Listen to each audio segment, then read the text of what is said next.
Ардын уламжлалт малын эмгэг ангаах арга ухааны түүх ардын мэдлэгээс. Төв Азийн эртний нүүдэлчдийн өлгийн нутаг Монгол арав. Монгол уг саатны язгуур мэдлэг ухааны дотор мал сүргээ эрүүлж хэрэг усан үржүүлэх, элдв төрлийн гэмтэл, гэм согог өвчин эмгэгээс үржилэн сэргийлэх, эмчлэн эрүүлжүүлэх онол дадлаг хосолсон арга барил ур чадвар нь малыг гаршуулан өөрөмшүүлж ирсэн өн ертний уламжлалтай.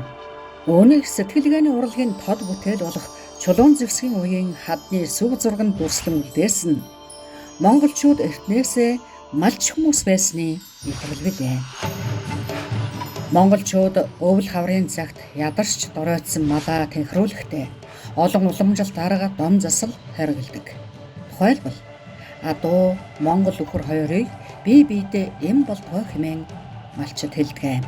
Турж ядарсан адууг монгол өхрийн өөхөөр утна. Утгахдаа гэнт ихээр утвал улам дордно. Хол зайнаас баг багаар үнэртүүлвэл сайн гэдгээ. Өхөр чацаг алдвал адууны хомоол буцалгаж уулгах. Адууны хамууг цагаан тэмээний шээсээр шавших зэргээр эмчилнэ. Энэ мэт малчин бүр өөр өөрсдийн хийж чадах арга ажиллагаагаар малаа эрүүл байлган ашиг шимийн бүртгэдэг.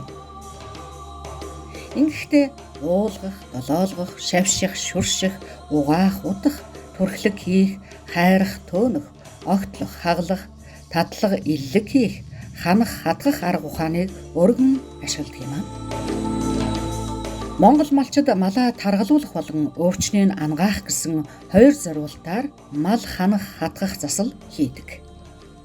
Мал ханах арга ухааныг энгийнээр тайлбарлахад бие турамтлагдан өвчний шалтгаан болж байгаа муу цусыг гадагшлуулах арга, үүнд цус гаргах хэмжээ, бас гарч байгаа цусыг тогтоон барих арга туйлаас чухал юм.